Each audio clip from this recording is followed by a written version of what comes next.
àṣírí ńlá tú lórí ẹni tó pa Mubad. ẹ̀yin èèyàn ẹlẹ́kọ̀ọ́ dábọ̀ ẹ̀ súnmọ́ bí o ẹ gbọ́ kí ló kan Ọba Elegushi nínú ọ̀rọ̀ ọba ẹ̀ nítorí Ọlọ́run. ọ̀pọ̀lọpọ̀ àwọn ìfọ̀rọ̀jomitoro ọ̀rọ̀ ló wáyé nínú fọ́nrán eléyìí tí mo mú wáyé tó sì jẹ́ pé ọ̀pọ̀lọpọ̀ nǹkan sodo sínú ẹ̀ ní o. bẹ́ẹ̀ ni onírúurú àwọn àṣírí ni wọ́n bẹ̀rẹ̀ sí ní tú lọ́lọ́kan òjọ̀kan nínú fọ́nrán yìí. ẹ̀yin èèyàn mi ẹ̀dẹ́kọ̀ọ́ dábọ̀ ẹ̀ súnmọ́ bí ẹ bá wá nǹkan fìdílé tàbí kẹ́ fìdílé nǹkan kẹtún wá gbọ́ làbárí ọ̀rọ̀. ìkànnì Àdàbà tẹlifíṣàn lẹ́bàálẹ̀ sí bàgẹ́ níbi tá ti mú wá àwọn ìròyìn yàjó ìròyìn ajá àbálẹ̀ lọ́dọ̀ tí wọ́n ń bí náà lẹ́tì láǹfààní láti máa gbọ́. àmọ́ fún gbogbo èèyàn ojú tuntun ẹgbẹ́ ìṣẹ́ ń darapọ̀ mọ́ wa ní fúngbà àkọ́kọ́ tẹ ò tí follow wa bẹ́ẹ̀ ò tí subscribe kó tó di pé mo gbé fọ́nrán ẹ̀ wọlé ẹ bá ń tẹ follow button tàbí subscribe button tí ń bẹ nísàlẹ̀ fọ́nrán yìí. àgọ́ kélébé kan náà bẹ́ẹ̀ notification bẹ́ẹ̀ ni wọ́n ń pè é. èyí ò gẹ́gẹ́ náà máa ta yín lólobó ní gbogbo ìgbàkúùgbà tá a bá ti ń ju fọ́nrán sórí ìlà yìí. ó yá láì dé ìnà pẹnu ẹ̀ ń so níbẹ̀. Àdàbà ọ̀nà ni à ń sùn gbẹ́ iná ń jó ẹyẹlé gbéra ńlẹ̀ Àdàbà online tv òkè láwà téńté. lọ́dọ̀ Nigerians pé mo bọ̀ bẹ́ẹ̀. Mọ́mí Yábọ̀. Sir? Liam was born on the 12th of April 2023. Bẹ́ẹ̀ni sir. On the 25th of June, 2023, Mubad was attacked. Mubad was attacked. It means that Mubad was attacked after Liam was given birth to. On the 27th of June, Mubad wrote a petition to the police. Okay. And in that petition, Oba's name was mentioned. Ogundeyi, the police that investigated that place, the IPO, claimed that the suspects were invited. Wọ́n dárúkọ ọba nínú petition. Tọ́rọ̀ kan ọba létí. Ṣọ́ba sọ̀rọ̀ pé ọ̀rọ̀ kan àwọn létí lórí petition yẹn as at that time. Ṣẹ́rí question náà sir. Question tẹ̀bi mí níwájú Ọlọ́run àtìyàn níwájú ọba tá kò gbọdọ̀ kò jẹ́ rírọ̀. Ìgbà tí mo máa bá wọn sọ̀rọ̀ orí petition yẹn ni mo ti bẹ̀rẹ̀. Mo ní kábíyèsí mo ní kí ló fa ẹ̀yin àti ẹni báyìí tẹni pé kán lọ àtàkì bọ̀bọ̀ yìí. Wọ́n ní bí wọ́n ṣe sọ̀rọ̀ yẹn níwájú yẹn nìyẹn. Wọ́n ní ẹni tí èmi ń sọ̀rọ̀ èyí wọ́n ní ṣé mo mọ̀ pé Sam Larry bí wọ́n ṣe pé Sam Larry nìyẹn wọ́n ní ṣé mo mọ̀ pé tọ́ọ̀gì ní Elegushi beach.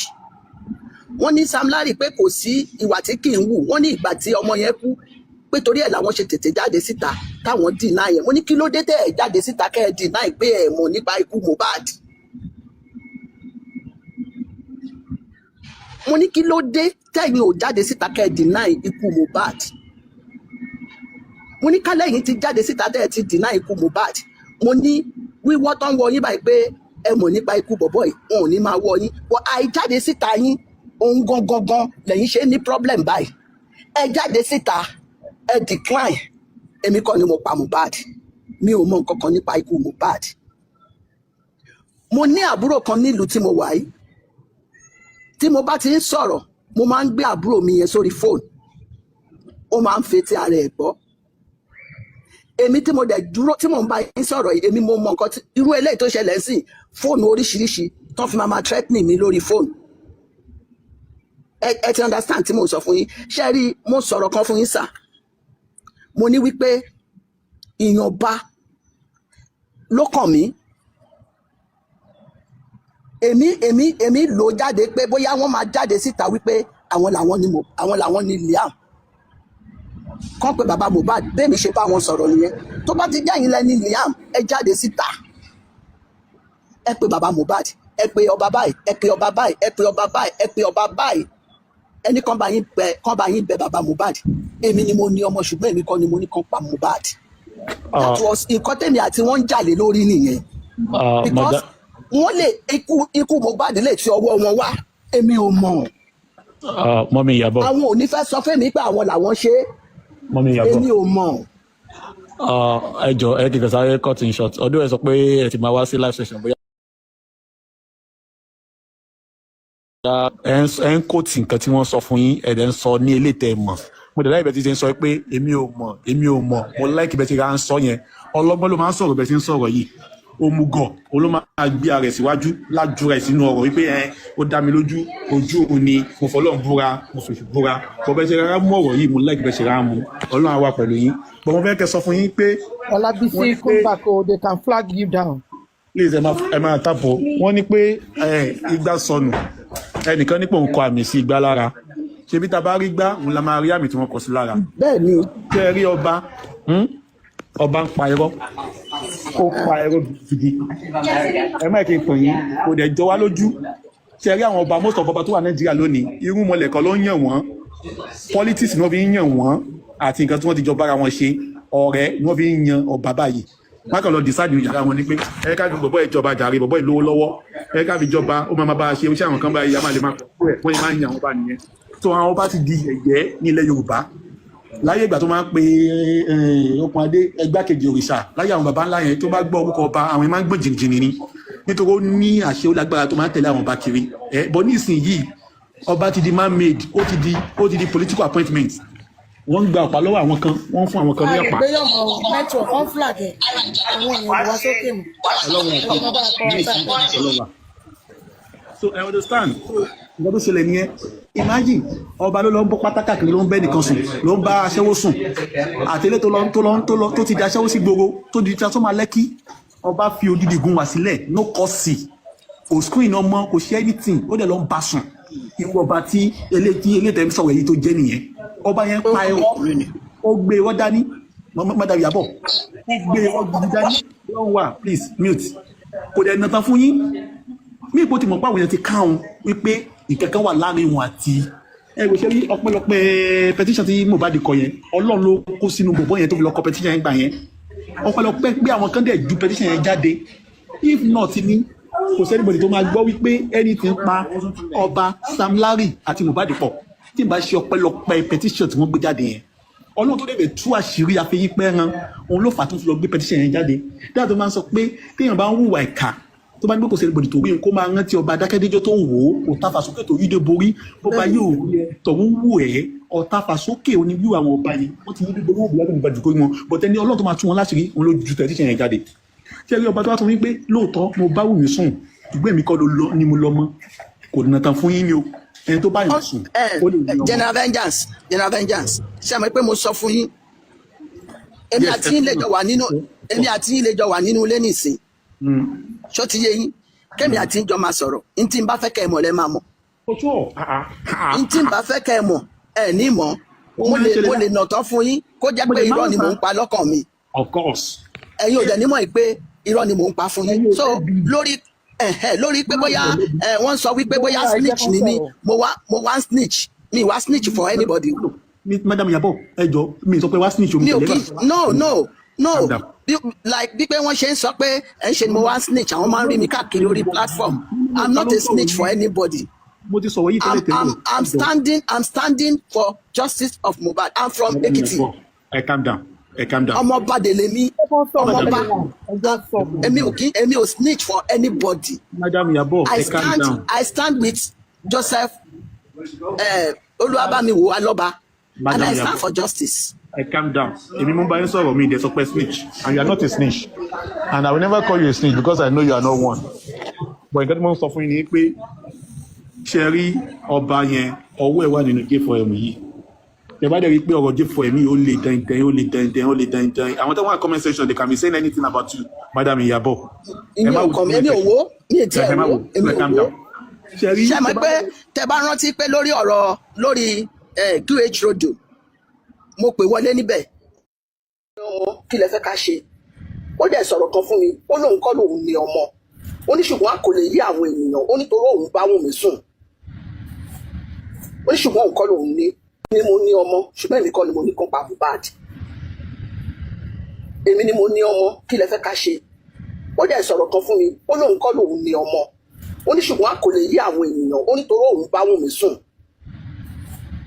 ó ní ṣùgbọ́n òun kọ́ lòun ní ó lóun fi orí àpèrè tóun wà òun fi búra fún mi ó lóun kọ́ lòun ní ọmọ yẹn ó ní ṣùgbọ́n ṣé mo lè ṣe favour kan fóun kí n jẹ́ kó lọ ṣe DNA ó ní tí wọ́n bá ti ṣe DNA yẹn ó ní tó bá jẹ́ kí n ṣe Mubad ló ní ọmọ ó náà wá lọ ṣe DNA fún Wùnmí àti ọmọ Wùnmí yẹn mo wá ní òkè kábíyèsí tó bá jẹ́ bẹ́ẹ̀ ni ọ̀rọ̀ yẹn rí ẹ̀yin ò ṣe finance DNA yẹn ó ní rárá òun ò ní finance ẹ̀. The next thing tí mo rí ni pé ó pe bàbá Mubad.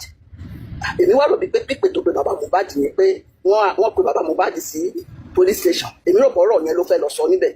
Ìgbà tó wá di wípé bóyá wọ́n ní wọ́n arrest bàbá Mubad ni wọ́n fẹ́ ti bàbá Mubad mọ́lé. Èmi tún wá pè wọ́n. Mo ní ìbọ̀tọ̀ ọ̀rọ̀ tí mo bá yín sọ kọ́lẹ̀ ń sọ yìí náà. Èwo ni ẹ fẹ́ arrest bàbá Mubad sí? Kí lẹ fẹ́ arrest bàbá Mubad sí? Ẹni tọ́mọ ẹ sọnù. Ẹ̀dẹ̀ tó fẹ́ arrest ẹ̀. Lọ́nà wo lẹ ṣe fẹ́ arrest ẹ̀? Ẹ lè arrest ẹ̀ tó bá pé ẹ fẹ́ arrest bàbá Mubad. Èmi máa block yín lórí fóònù mi. Mo block wọn lórí fóònù mi. Mo block wọn lórí íńtánẹ́ẹ̀tì. Gbogbo nǹkan tí mo fi ń bá wọn sọ̀rọ̀ láyé ni mo fi block wọn.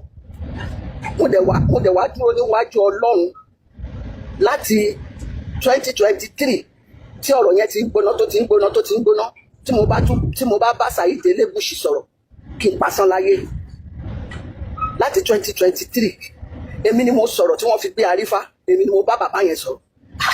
Ẹni tó ń sọ̀rọ̀ yẹn mo record the voice yẹn mo send ẹ̀ sí Elegushi. Mo ní sẹ́yìn lẹ́ ń sọ̀rọ̀ yìí ó ló ń kọ́, sẹ́yìn ní secretary yìí ó ló ń kọ́. Mo ní ẹgbẹ́ bọ̀bọ̀ tó bá gbẹ́ ìkọlẹ̀ gbé Arífá, mo ní wọ́n ṣe arrest Arífá. I will never in my life be against baba Mubad. Mo ti sọ ọmọ mi ìkíní ọmọ ìlú mi ni baba Mubad. Mo sọ fún yín ìgbà tí mo wà ní Nàìjíríà tí mo ń ṣiṣẹ́ DSS ni mí and I know what I'm hearing. Mo mọ nǹkan tí mo ń sọ. I'm not a spy. I've been in J4M kó tó di J4M gan láti September 13 láti tọ́tọ́ ti sẹ́ pé Mubad is dead. Èmi ti ń tẹ̀lé baba Mubad. So I am not intruder.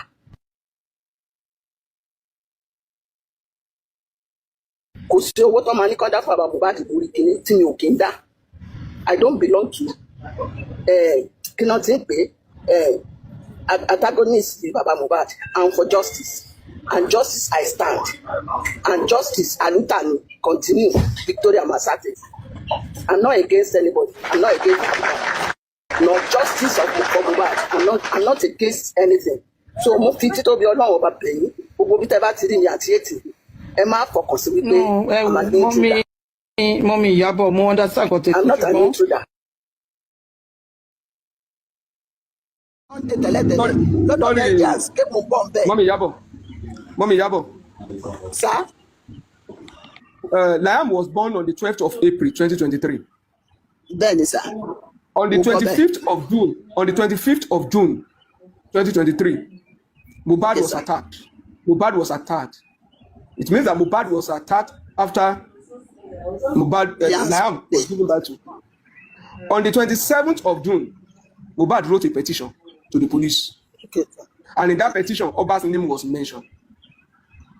Ogundeyi, the police that investigated that place, the IPO, claimed that the suspects were invited. Wọ́n dárúkọ ọba nínú petition. Tọ́rọ̀ kan ọba létí. Ṣọ́ba sọ̀rọ̀ pé ọ̀rọ̀ kan àwọn létí lórí petition yẹn as at that time. Ṣẹ́rí question no sir. Question tẹ̀ bí mi níwájú Ọlọ́run àtìyàn níwájú ọba tá kò gbọdọ̀ kò jẹ́ ìrọ̀. Ìgbà tí mo máa bá wọn sọ̀rọ̀ orí petition yẹn ni mo ti bẹ̀rẹ̀. Mo ní kábíyèsí mo ní kí ló fa ẹ̀yin àti ẹni báyìí tẹni pé kán lọ àtàkì bọ̀bọ̀ yìí. Wọ́n ní bí wọ́n ṣe sọ̀rọ̀ yẹn níwájú yẹn nìyẹn. Wọ́n ní ẹni tí èmi ń sọ̀rọ̀ èyí wọ́n ní ṣé mo mọ̀ pé Sam Larry bí wọ́n ṣe pé Sam Larry nìyẹn wọ́n ní ṣé mo mọ̀ pé tọ́ọ̀gì ni ní Elegushi beach. Wọ́n ní Sam Larry pé kò sí ìwà tí kì í wù. Wọ́n ní ìgbà tí ọmọ yẹn kú pé torí ẹ̀ làwọn ṣe tètè jáde síta táwọn deny yẹn. Mo ní kí ló dé tẹ́ ẹ̀ jáde síta kẹ́ ẹ̀ deny pé ẹ̀ mọ̀ nípa ikú Mubad. Mo ní kí ló dé tẹ́yìn ò jáde síta kẹ́ ẹ̀ deny ikú Mubad. Mo ní kálẹ̀yìn ti jáde síta tẹ́ ẹ̀ ti deny ikú Mubad. Mo ní wíwọ́ tán wọ yín báyìí pé ẹ mọ̀ nípa ikú bọ̀bọ̀ yìí wọn ò ní máa wọ yín. But àìjáde síta yín òun gangan lẹ́yìn ṣe ní problem báyìí. Ẹ jáde síta ẹ decline. Èmi kọ́ ni mo pa Mubad. Mi ò mọ nǹkan kan nípa ikú Mubad. Mo ní àbúrò kan nílùú tí mo wà yìí. Tí mo bá ti ń sọ̀rọ̀, mo máa ń gbé àbúrò mi yẹn sórí fóònù. Ó máa ń fetí ara ẹ̀ gbọ́. èmi tí mo dẹ̀ dúró tí mò ń bá yín sọ̀rọ̀ yìí èmi mo mọ nǹkan tí irú eléyìí tó ṣẹlẹ̀ sí fóònù oríṣiríṣi tó fi máa threatening mi lórí fóònù ẹ ti understand tí mo sọ fún yín ṣé rí mo sọ̀rọ̀ kan fún yín sà mo ní wípé ìyànba ló kàn mí èmi lò jáde pé bóyá wọ́n máa jáde síta wípé àwọn làwọn ni Liam kàn pé bàbá Mubad bẹ́ẹ̀mi ṣe bá wọn sọ̀rọ̀ nìyẹn tó bá ti jẹ́yìn lẹ́ni Liam ẹ jáde síta ẹ pé bàbá Mubad ẹ pé ọba báyìí ẹ pé ọba báyìí ẹ pé ọba báyìí ẹ pé ọba báyìí ẹni kàn bá yín bẹ bàbá Mubad èmi ni mo ní ọmọ ṣùgbọ́n èmi kọ́ ni mo ní kàn pa Mubad that was nǹkan tèmi àti wọ́n ń jàlé lórí nìyẹn because wọ́n lè ikú Mubad lè ti ọwọ́ wọn wá èmi ò mọ̀ mọ́mí Ìyábọ̀ àwọn ò ní fẹ́ sọ fún mi pé àwọn làwọn ṣe mọ́mí Ìyábọ̀ èmi ò mọ̀. ẹ jọ ẹ kìkà sáré cut in short ọdún ẹ sọ pé ẹ ti máa wá sí live session bóyá ẹ ń kóòtù nǹkan tí wọ́n sọ fún yín ẹ̀dẹ̀ ń sọ ní eléyìí mọ̀ mo dẹ̀ láì bẹ́ẹ̀ ti ṣe ń sọ pé èmi ò mọ̀ mo láìkí bẹ́ẹ̀ ti ra ń sọ yẹn ọlọ́gbọ́n ló máa ń sọ̀rọ̀ bẹ́ẹ̀ ti ń sọ̀rọ̀ yìí òmùgọ̀ òun ló máa gbé ara ẹ̀ síwájú lájú rẹ̀ sínú ọ̀rọ̀ wípé ó dá mi lójú ojú òun ni mo fọlọ́run búra mo fèsì búra bọ́ bẹ́ẹ̀ ṣe rárá mú ọ̀rọ̀ yìí mo láìkí bẹ́ẹ̀ ṣe rárá mu ọlọ́run á wà pẹ̀lú yín bọ́ mo fẹ́ kẹ́ sọ fún yín pé. Olabisi, come back o, they can flag you down. Please ẹ máa tàpọ̀ wọ́n ní pé igbá sọnù ẹnìkan nípò ń kọ àmì sí igbá lára ṣebí tá a bá rí gbá òun la máa rí àmì tí wọ́n kọ sí lára. bẹ́ẹ̀ ni kẹ́ ẹ rí ọba ń pa irọ́ ó pa irọ́ gidi ẹ má kí n pè yín kò dẹ̀ jọ wá lójú ṣe rí àwọn ọba most of ọba tó wà Nàìjíríà lónìí irú mọlẹ̀ kan ló ń yàn wọ́n politics ni wọ́n fi ń yàn wọ́n àti nǹkan tí wọ́n ti jọ bára wọn ṣe ọ̀rẹ́ ni wọ́n fi ń yan ọba báyìí wọ́n kàn lọ decide ní yàrá wọn ni pé ẹ ká fi bọ̀bọ̀ ìjọba dàrí bọ̀bọ̀ ìlówó lọ́wọ́ ẹ ká fi jọba ó máa bá a ṣe iṣẹ́ àwọn kan báyìí a máa lè máa pọ̀ ẹ̀ wọ́n yẹn máa ń yan àwọn ọba nìyẹn tó àwọn ọba ti di ẹ̀yẹ́ ní ilẹ̀ Yorùbá láyé ìgbà tó máa ń pe okùn adé ẹgbákejì òrìṣà láyé àwọn baba ńlá yẹn tó bá gbọ́ orúkọ ọba àwọn yẹn máa ń gbọ̀n jìnnìjìnnì ni nítorí ó ní àṣẹ ó lágbára tó máa ń tẹ̀lé àwọn ọba kiri bọ́ ní ìsinyìí ọba ti di man made ó ti di political appointment wọ́n ń gba ọ̀pá lọ́wọ́ àwọn kan wọ́n ń fún àwọn kan ní ọ̀pá. àgbéyọ̀mọ̀ network on flag ẹ̀ àwọn èèyàn wá sókè mọ́. ọlọ́run so I understand nǹkan tó ṣẹlẹ̀ nìyẹn imagine ọba ló lọ ń bọ́ pátákà kiri ló ń bẹ́ nìkan sùn ló ń bá aṣẹ́wó sùn àtẹlẹ́ tó ti di aṣẹ́wó sí gbogbo tó di transformer Lẹ́kì ọba fi odidi gun wá sílẹ̀ no kọ́sì kò screen ọmọ kò ṣe anything ó dẹ̀ lọ ń bá sùn irú ọba tí eléyìí sọ̀rọ̀ èyí tó jẹ́ nìyẹn ọba yẹn pa ẹ̀rọ ó gbé ẹ̀rọ dání Madam Ìyábọ̀ ó gbé ẹ̀rọ gidi dání yóò wà please mute kò dẹ̀ nàtàn fún yín mí ipò tí mo pa àwọn èèyàn ti káwọn wípé ìkẹ́kẹ́ wà láàrin wọn àti ẹgbẹ́ ṣe rí ọpẹ́lọpẹ́ petition tí Mubad kọ yẹn Ọlọ́run ló kó sínú gbogbo yẹn tó fi lọ kọ petition yẹn gbà yẹn ọpẹ́lọpẹ́ pé àwọn kan dẹ̀ ju petition yẹn jáde if not ni kò sẹ́nibọ̀dì tó máa gbọ́ wípé anything pa ọba Sam Larry àti Mubad pọ̀ tí ìbá ṣe ọpẹ́lọpẹ́ petition tí wọ́n gbé jáde yẹn Ọlọ́run tó débẹ̀ tú àṣírí àfihàn pẹ́ran òun ló fà á tó fi lọ gbé petition yẹn jáde dáàbò máa ń sọ pé téèyàn bá ń hùwà ìkà tó bá ní pé kò sẹ́ni bòdì tó rí kó máa rántí ọba Adákẹ́dẹ́jọ́ tó ń wò ó ọ̀tàfàsókè tó yíde borí bó bá yóò tọ̀hún wù ẹ́ ọ̀tàfàsókè oníbí àwọn ọba yẹn wọ́n ti yíde borí wọn bùrẹ́dì nígbà dùkọ́ wọn bọ̀tẹ́ ní Ọlọ́run tó máa tún wọn láṣìírí wọn ló ju tẹ̀síṣẹ̀ yẹn jáde ṣé rí ọba tó wá sọ wípé lóòótọ́ mo bá Wùmí sùn ìgbé mi kọ́ ló lọ ni mo lọ mọ́ kò nà tán fún yín ni o ẹni tó bá yàn sùn ó lè ní ọmọ. General vengeance ṣé àmọ́ pé mo sọ fún yín èmi àti yín lè jọ wà nínú ilé nìsín ṣó ti yé yín kẹ́mi àti ìjọ máa sọ̀rọ̀ n tí n bá fẹ́ kẹ́ ẹ mọ̀ lẹ́ máa mọ̀ n tí n bá fẹ́ kẹ́ ẹ mọ̀ ẹ ní mọ̀ mo lè nà tán fún yín kó jẹ́ pé irọ́ ni mò ń pa lọ́kàn mi of course ẹ̀yin ò dẹ̀ ní mọ̀ pé irọ́ ni mò ń pa fún yín so lórí pé bóyá wọ́n sọ wípé bóyá snitch ni mí mo wá snitch mi wá snitch for anybody. Madam Ìyábọ̀ ẹ jọ̀ọ́ mi sọ pé wá snitch omi tẹ́lẹ̀ bá. no like bí pé wọ́n ṣe ń sọ pé ẹ ṣe ni mo wá snitch àwọn máa ń rí mi káàkiri lórí platform I'm not a snitch for anybody. mo ti sọ̀rọ̀ yìí tẹ́lẹ̀ I'm standing for justice of Mubad. I'm from Ekiti. calm down. ọmọọba délé mi ọmọọba èmi ò snitch for anybody. Madam Ìyábọ̀ calm down. I stand with Joseph Olúwabámiwò Alọ́ba and I stand for justice. I calm down. Èmi mo bá yín sọ̀rọ̀ mi dey sọ pé snitch and you are not a snitch and I will never call you a snitch because I know you are not one. But nǹkan tí mo ń sọ fún yín ni pé ṣe rí ọba yẹn ọwọ́ ẹ̀ wà nínú J4M yìí. Ẹ bá dẹ̀ rí pé ọ̀rọ̀ J4M yìí ó le dandan. Àwọn tó wà comment section they can be saying anything about you, Madam Iyabo. Ìyẹn ọkàn mi ní owó ní ètí ẹ̀wọ̀ èmi owó. Ṣé mo pé tẹ bá rántí pé lórí ọ̀rọ̀ lórí QH road mo pè wọlé níbẹ̀ kí lẹ fẹ́ ká ṣe ó dẹ̀ sọ̀rọ̀ kan fún mi ó lóun kọ́ lòun ní ọmọ ó ní ṣùgbọ́n a kò lè yí àwọn ènìyàn ó nítorí òun bá wùn mí sùn ó ní ṣùgbọ́n òun kọ́ lòun ní mo ní ọmọ ṣùgbọ́n èmi kọ́ ni mo ní kan pa Mubad èmi ni mo ní ọmọ kí lẹ fẹ́ ká ṣe ó dẹ̀ sọ̀rọ̀ kan fún mi ó lóun kọ́ lòun ní ọmọ ó ní ṣùgbọ́n a kò lè yí àwọn ènìyàn ó nítorí òun bá wùn mí sùn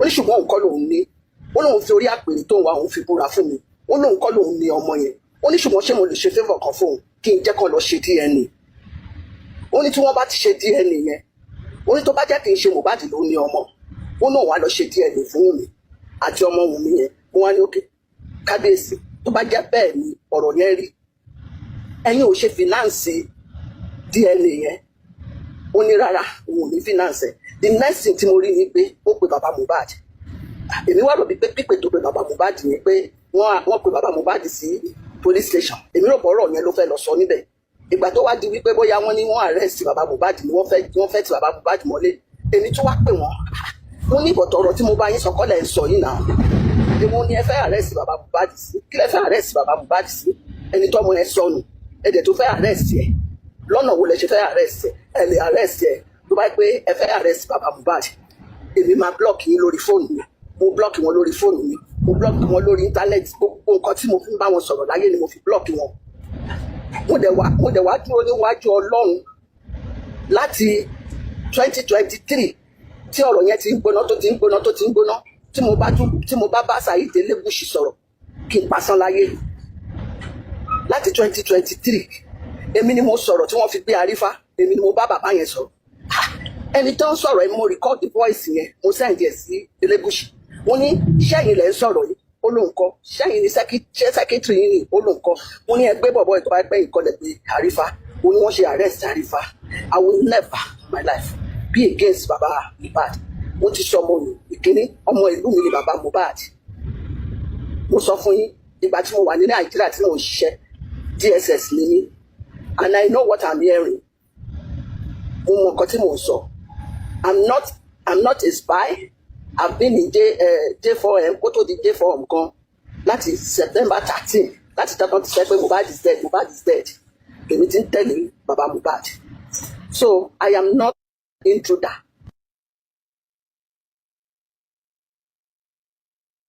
Kò sí owó tó máa ní kọ́ dá fún baba Mubad lórí kìíní tí mi ò kí ń dá I don't belong to kí náà ti ń pè antagonist ní baba Mubad and for justice and justice I stand and justice Anutani continue Victoria Masate I'm not against anybody I'm not against anybody no justice of Mubad I'm not against anything so mo fi títóbi Ọlọ́run ọba bẹ̀yìn gbogbo bí tẹ́ bá ti rí ní àti ètì ẹ má fọkàn sí wípé mọ́mí Ìyábọ̀ mo understand nǹkan tẹ́ I'm not an intruder. ẹ tún káàbọ̀ padà ẹ̀yin èèyàn mi bó lẹ ṣe rí sí abẹ́rẹ́ pé ó gbẹnu tán gbólé kínka ó mà tún pakasọ̀ kí làwọn nǹkan tẹ́yìn rí dìmú nínú fọ́nrán ilé tí ẹ ṣẹ̀ṣẹ̀ wò tán yìí ẹ bá mi kọ́mẹ̀ntì ẹ̀ sábàlá àríwú sínsàlẹ̀ fọ́nrán yìí bẹ́ẹ̀ sì ni kí ẹ bá mi pín fọ́nrán yìí káàkiri ẹ máa bó síasíá ẹ máa bó kárakára bẹ́ẹ̀ náà ni kí ẹ bá mi bó káàkiri tààràtààrà kó ba lè kan ọ̀pọ̀lọpọ̀ àwọn èèyàn lára àwa nírí jù báyìí lọ lórí ilé ìta mú wá fún yín ní sáà yìí bó bá tún ṣe ń lọ lórí ọ̀rọ̀ ìwé ìpàtà náà lẹ́ẹ̀ láǹfààní láti máa gbọ́ lórí ìkànnì àdàbà tẹlifíṣàn àdàbà ọ̀nà ní à ń sùngbẹ́ iná ń jó ẹ̀yẹ lẹ́gbẹ̀rà ńlẹ̀ àdàbà àtúntì fòfẹ̀rẹ̀ awòlú sòlúdẹ̀rọ̀ pẹ̀sẹ̀. ẹ káàárọ̀ ẹ káàsán o ẹ káalẹ́ níbi tẹ́ ti ń wò mí nílé ibi tẹ́ ti ń wò mí ojú yín ò ní fọ́ orúkọ mi ni Aṣíwájú Ìyálóde ìlú Pàṣán èmi ni mo jẹ́ ìyá gbogbo ní Ọ̀yọ́ Aláàfin mo jẹ́ ìyá Alájí Ọ̀jẹ̀ Ọ̀yọ́ Empire mo jẹ́ ìyá gbogbo Ìyálóde fún gbogbo Àgbẹ̀kọ̀yà fún Ọ̀yọ́ State ẹ béèrè kí n tẹ́ bá fẹ́ sídìí kan sí méjì ìwọ tó gùn kan àbá àìsàn kan mo ní tọ̀ ṣúgà ni o, mo ní rọpárọsẹ̀ ni o, àìsàn àrọ́mọbí, ìwọ́n wá gbéga ń bi iṣẹ́, òun jẹun lójú oorun, òun lálàkàlà, gbogbo àìsàn, àtẹ́lẹsẹ̀ ń ta ọ̀fà ń bẹ lára rẹ ni, àbí wọ́n bóbìnrin láṣepọ̀, àbóyẹ gbẹ́ńdọ̀ láàmú, àbí wọ́n sọ fún ọ pé ó lọ sí ajé tó ò tiẹ̀ wulẹ̀ mójútó, àìsàn àrọ́mọbí ni, hepatitis B ni, ẹni àìsàn gbogbo tí bá ń jẹ́ ajogun ara, àbò fẹ́ ṣàyẹ̀wò lórí ìgbésí ayé rẹ kó o mọbi tó ń lọ sàn, o lè mọbi tó dojú ogun kọ. torí ẹlòmíì àpẹẹrẹ ajáde wọn gbé síwájú rẹ̀ tí ń pọ́n mi lé lórí. ẹ mójútó ara yín ò fi mi pamọ́ kí n pọ́ ló kọ àìsàn, gbogbo àìsàn káìsàn tí bá ń dọ̀ láàmú pè mí ń dọ̀ lóhùn, àbò fẹ́ ṣèbéèrè lórí ọ̀rọ̀ ilé ayé rẹ. ọṣẹ àtúndè ń bẹ, ọṣẹ àwẹ̀ríre ń bẹ, ṣemí kó o kú ń bẹ, ìkọ́ ara ẹ̀yọ́nú ń bẹ, ẹbu ẹ̀yọ́nú ń bẹ, ọṣẹ òṣòlẹ̀ àgbàlú wà, ọṣẹ adé wà, lóríṣiríṣi nǹkan tó pọ̀ jaburata. nọ́mbà mi rèé o 08059856632 08059856632. bèrè sí gbogbo ajogun tí bá ń dọ̀ sídìí kan sí méjì, ẹ ní tójú irun bójú kú o. ẹlòmíì kan mọ̀ rìn ní gbogbo ara rẹ̀ kí tí ó pé nǹkan kan sọ kúlúkúlú, béèrè fún nǹkan rẹ̀, ọ̀fà ni o, béèrè fún. ìwọ ti wáṣẹ́wáṣẹ́ òríṣẹ́, ìgbéga lòun wá ń bì kan òòrí, ọ̀nà àbáyọ ń bẹ fún un. pè mí, kò sí tí ò ní oògùn ẹ̀. hepatitis B ń ti ọ́ ni, kíndìnrín ń dọ̀ láàmú ni, àìlera kan ni, ìdìsétọ̀ mú ọ, tó bá ti fẹ́ tó oògùn ni òun tọ̀ ṣeréṣeré. ìwọ wá káwọn ọmọbìnrin jọ wọn lọlé ọkọ, kọkùnrin jọ pòrọ́kọ fẹ́, ìwọ náà ń gbégbé sí ayé bẹ́ẹ̀ bẹ́ẹ̀. ẹ pé ogun ni o, ẹlòmíì ń bẹ láti ilé logun rẹ̀ ti wá, ìrìn àjò oṣù kan bẹ́ẹ̀ bá múra mọ́jẹ̀ wọn sọ dogun ọdún mọ́ yín lọ́wọ́ o. ìjọ òbíjọ ayọ̀ ọbayọ ẹ̀rọ náà lé ayé yìí ṣe o. nǹkan kan ò ní ṣe yín o, torá kánjú ló lórúkọ tí wọ́n pe fá, ànìjẹ̀bù sọ̀rọ̀ àrùkù tí wọ́n pèsè ọ̀daràn. asáré tètè ìlú kálukọ táwọn ìyá mi àjẹ́ jẹ́, wọ́n sáré lọ ní olówó owó fowó kẹyìn, wọ́n sáré lọ lé ọlọ́rọ̀ wọn fọ̀rọ̀ kẹyìn o. lọ́wọ́ lọ́wọ́ báyìí lọ́mọ tó fi jẹun, ẹsẹ̀ ẹlẹ́sẹ̀ ló kún fi rìn dé kòtò, ọmọdé ìlú ló kún wọn awówó wọn á sí, àgbàlú ló kún wọn awówó wọn á sí. bókù bá kú lé ẹsẹ̀ gírí ọ̀la dà wálé yìí, torí gbogbo oore tágbàrá bá rí odò ní fi sìn. ọkùnrin ó pè sí yín, obìnrin ó pè sí yín, ọmọdé ó pè sí yín, àgbà ó pè sí yín. ẹ̀rọ náà àbáyọ ńlẹ̀ ayé yín o. bí sin bá wá so inú gbó, ayé gbé gọ̀gọ̀ lọ fi ká ni, oore yín wọ́n mọ̀ fi wá yín kì. torọ́ gangan ọ̀nà báyìí lálákẹ́ sọ ní gbòkú o. wọn wá ní fi kú gbókìkí yín o, wọn ní fi kú gbókìkí yín o. rògbò yín lò. ẹlòmíì ń bẹ ńlẹ̀ ayé tó jẹ́ pé ògo rẹ̀ ti kún ó jì ní èrì lò. ẹlòmíì ò sì lógo àwò ògo fẹ́ lòmíì ni. ní parẹ́ máyé, ọ̀rọ̀ ilé ayé yín ó rọ̀ yín lọ́rùn, ní sunkún o. nọ́mbà mi lẹ́ẹ̀kan sí 08059856632. pè fáyẹ̀wò ara rẹ, wásaàbù mi náà ni, kò sí ní tó béèrè tí ò sí. wọ́n fi ra rẹ pamọ́, wọ́n dé ra rẹ mọ́lé o. wọ́n bá sọ fún ọ pé ó kù, wọ́n á máa ṣàyẹ̀wò fún yàn lọ́sibítù tí wọ́n pè nǹkan ti bàjẹ́ yóò kó tó tọ́dún kan, kó tó sùn mẹ́fà. ọba dọ́dọ̀ tèmi ò ní kú mọ́ o, èmi ò gbókùúrí àlàyé mọ̀ gbé. ìnira ò ní dé bá yín o, ní sunkún o. ẹ mọ̀ ṣe lójú ọkùnrin, lójú obìnrin, lójú oṣó, lójú àjẹ́, ọkàn yín ò balẹ̀.